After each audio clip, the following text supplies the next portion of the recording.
poder falar sobre a saída do nosso treinador, Fernando Diniz, e sobre os próximos passos nossos aí na temporada. Enfim, estou totalmente à disposição para que a gente possa começar.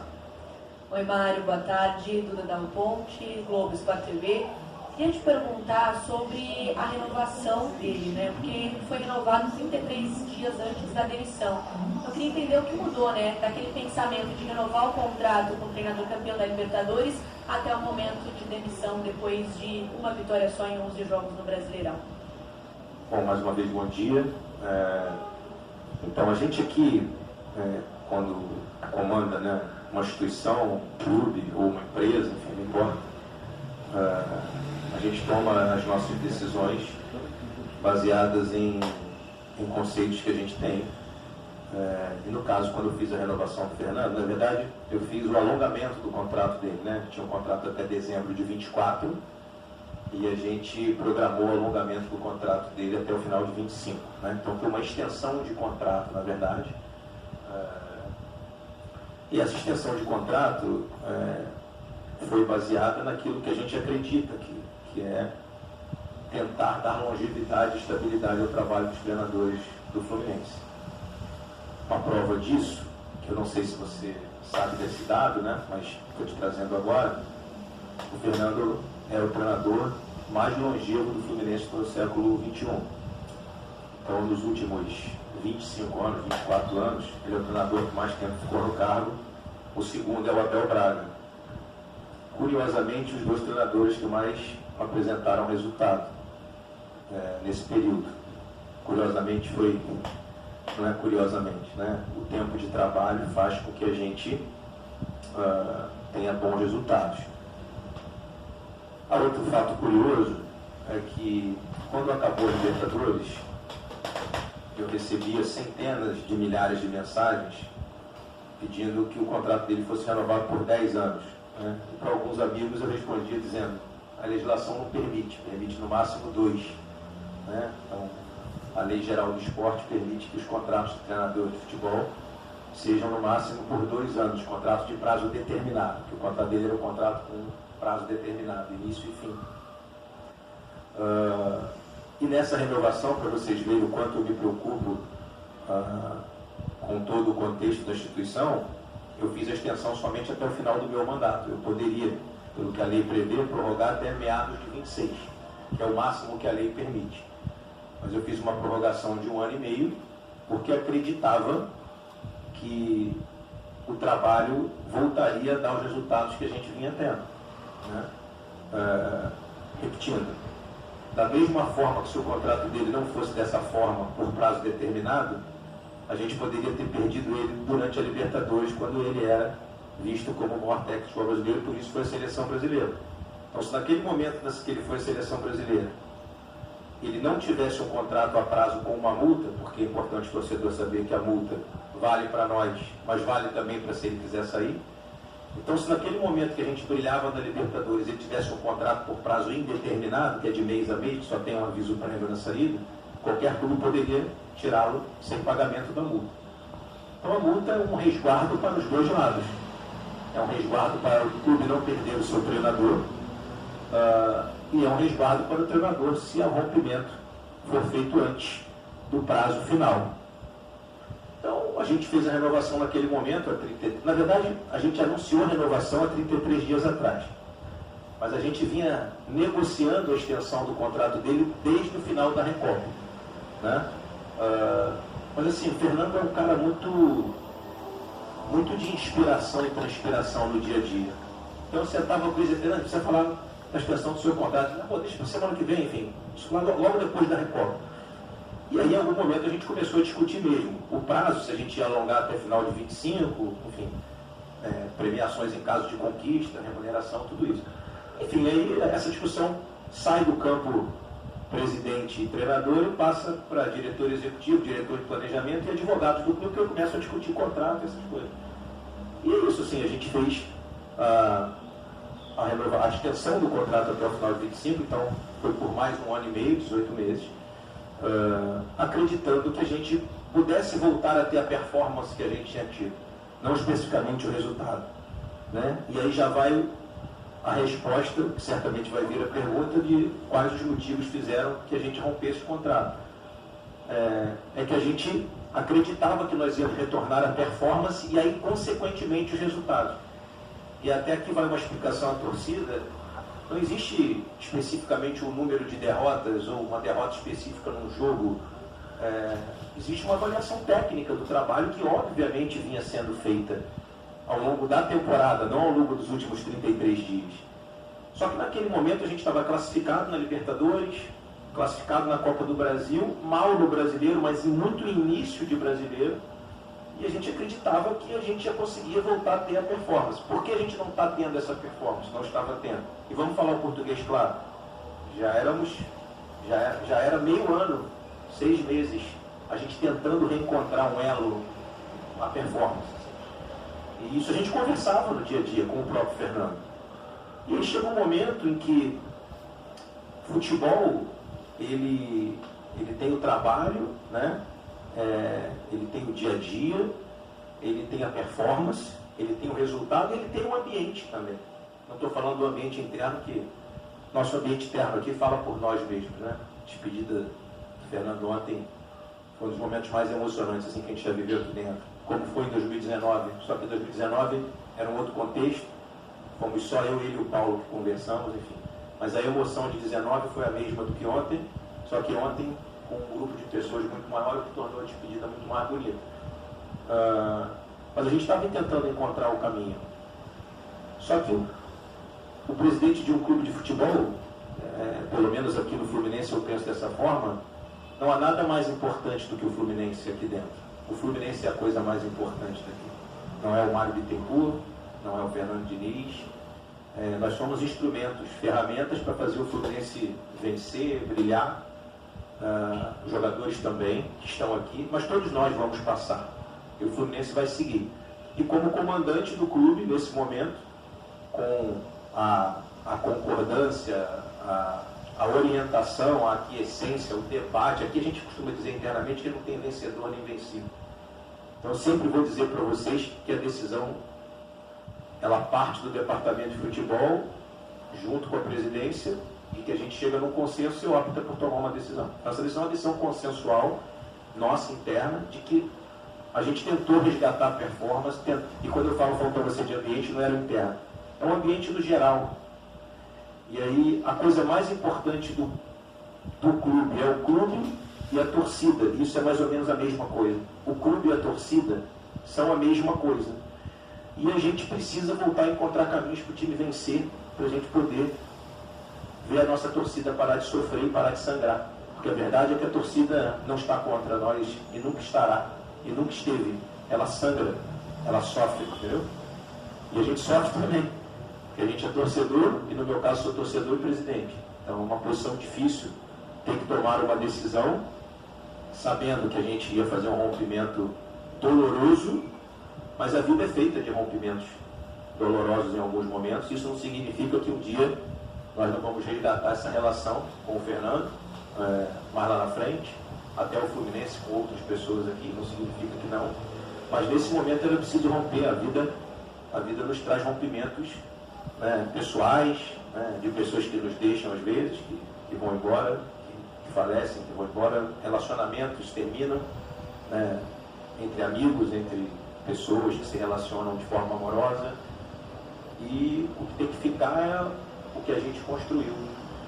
E tenho certeza que algumas pessoas podem discordar, e eu respeito isso, mas foram 2 anos e 2 meses de muito sucesso, e uma história muito bonita, assim. Deu certo a relação entre Fluminense e Fernando Diniz,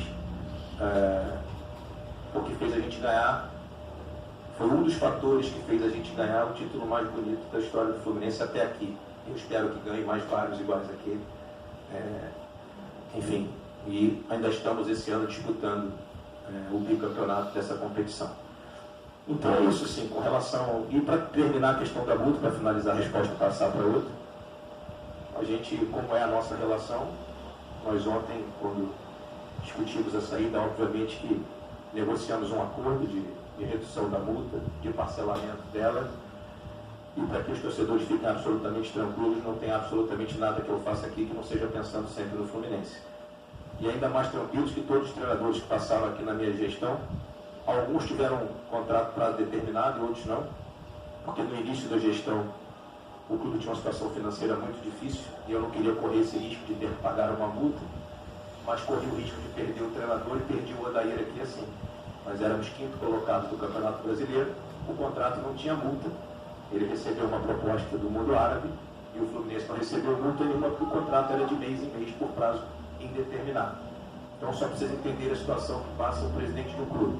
Eu fiz naquele momento preservando que o clube estava começando a minha gestão, aí eu perdi o Odair no meio da pandemia com o meu time em quinto, porque não tinha multa. No ano seguinte, falei, acho melhor fazer por prazo determinado, porque eu posso ter que perder um treinador no meio da competição. Naquele momento foi uma decisão de comum acordo com o Roger.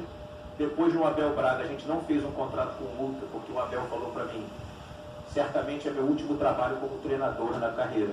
Então eu não tinha medo de perder o Abel para ninguém, então nós não botamos multa.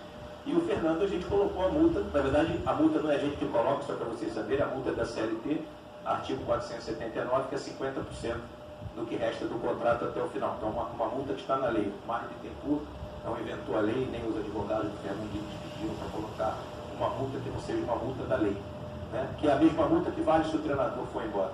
Artigo 480. Se ele quiser sair para outro clube, o outro clube tem que pagar a multa correspondente à metade do contrato dele para nós. Então a gente não inventou a roda aqui antes. Bom, eu coloquei essa primeira parte aqui da explicação do Diniz sobre a saída do Diniz, a questão de multa, que eu acho importante. Vou voltar agora só com a questão de se é o Marcão que vai ficar, se ele pensa em contratar outro técnico. Assim que ele falar disso, eu retomo aqui. Quem vai ser o treinador? O Marcão assume mais uma vez, como sempre, auxiliar técnico permanente. Eu queria saber qual é o perfil que você quer agora para o próximo técnico do Fluminense, em quanto tempo que você acha que pode resolver ou quer resolver essa situação, se o Cuca, que está livre no mercado e pegou o Fluminense numa situação pior do que essa atual, está nos planos, porque eu fiz uma pesquisa ontem ali com torcedores fluminenses. A maioria gostaria de ver o Cuca nessa situação, assumindo o Fluminense novamente. Mário. Vamos lá, Cícero. Primeiramente eu queria, bom dia, prazer te ver aqui. Primeiramente eu queria dizer a vocês que o futebol ele tem algumas nomenclaturas, né, assim, antigas, interino, auxiliar técnico permanente, etc., que são as nomenclaturas do futebol. Mas, na verdade, o que a gente tem aqui há 5 anos é um técnico permanente do Fluminense, que é o Marcão. Que é um técnico que todas as vezes que o Marcão assume o time, eu venho falar isso aqui, eu vou morrer falando isso. Assim, o Marcão é um técnico muito qualificado, muito competente, muito estudioso, um cara que tem todas as licenças que um treinador pode ter, fez todos os cursos, e um cara com resultados muito importantes aqui no Fluminense. Infelizmente, né, aí você vai me perguntar, bom, e por que ele nunca foi efetivado como treinador? Porque esse é um acordo que nós temos aqui há 5 anos, eu já falei aqui todas as vezes que ele assumiu, que o Marcão veio para cá justamente para ser um cara muito importante para o Fluminense nos momentos que a gente passa na saída dos treinadores. Não conversamos em nenhum treinador, não conversamos com o staff de nenhum, todas as notícias que saíram aí são inverídicas, porque a gente não trabalha assim. Com nenhum treinador que esteve aqui, a gente conversou em nenhum momento com nenhum treinador enquanto tinha alguém no cargo, muito menos no dia seguinte. E não critico quem faz. Futebol é veloz, às vezes é preciso fazer, mas a gente tem a nossa filosofia de trabalho aqui para deixar as portas abertas e para as pessoas trabalharem aqui em paz. Para ninguém achar que está aqui trabalhando, que a gente está ligando para treinador a cada 2, 3 derrotas que a gente tem. Então, a tendência é que o Marcão siga até o final da temporada. Você citou o Cuca em 2009, talvez os mais jovens não se lembrem, mas eu já era advogado do clube. Eu entrei junto com o Cuca, o clube estava em 2009 na 4ª rodada do retorno. Na 4ª rodada do retorno, o clube tinha 16 pontos. Na 4ª rodada do retorno tinha 16 pontos. E eu fui convocado na época, enfim, junto com o vice-presidente de futebol, para assumir a gerência de futebol do Fluminense exatamente no dia 4 de setembro de 2009. Se vocês pegarem no Google aí, vocês vão ver. Eu sempre me lembro perfeitamente que eu faço aniversário no dia 2. Eu tinha 31 anos e o clube tinha 99% de chance de cair. E eu me lembro que meu pai me ligou e falou: você tem certeza? Eu falei: tenho. Só lembram da arrancada final, que são 11 jogos com 7 vitórias e 4 empates. Então, para ter aquela arrancada, teve um processo. Um processo dele conhecer o elenco, dele trabalhar e etc. Isso vai ter um processo para qualquer treinador. Então, a nossa ideia principal no momento, primordial, é dar tranquilidade ao Marcão para ele trabalhar, dar toda a confiança a ele, porque não tem como ele não ter a nossa confiança pelos resultados que ele já entregou aqui, e a tendência é que ele siga. Presidente, as coisas podem mudar? Podem, como há 1 mês e 3 dias atrás eu anunciei a renovação de treinador e hoje estou falando da saída dele. Mas não é a nossa intenção é dar estabilidade aqui dentro, tranquilidade, para que o time possa voltar a vencer. O time vai voltar a vencer, a gente vai voltar, a gente vai reencontrar o caminho, e eu queria aqui novamente fazer um apelo e dizer que o nosso torcedor nunca esteve contra nós, nunca estará, o que ele está é triste, sangrando como eu estou, como as minhas filhas estão, como meu pai está, como meus irmãos estão, como os meus amigos estão e como todos os tricolores estão. É a angústia do torcedor. Bom, eu vou ficar por aqui, porque agora deve ficar uma coisa assim muito repetitiva, e o que tinha de importante aqui para a gente estar sabendo é os motivos e as explicações do presidente sobre a saída do Diniz, a questão de multa. E pelo que ele falou aqui, deixou bem claro, o Marcão fica até o final da temporada, a não ser que algo de extraordinário aconteça e que ele mude de ideia e faça a contratação de um novo técnico. Então vamos assim, né, como está acontecendo, ficar de olho aí nas especulações e aguardar os acontecimentos. Até então, segundo o presidente, Marcão fica até o final da temporada. É isso aí, saudações tricolores, e vamos esperar que possamos sair dessa situação complicada, né? Com o Marcão, com outro técnico, enfim. A gente tem que estar sempre pensando positivamente e acreditar que futebol é assim mesmo, as coisas acontecem rapidamente. E é isso. Vitória Fluminense.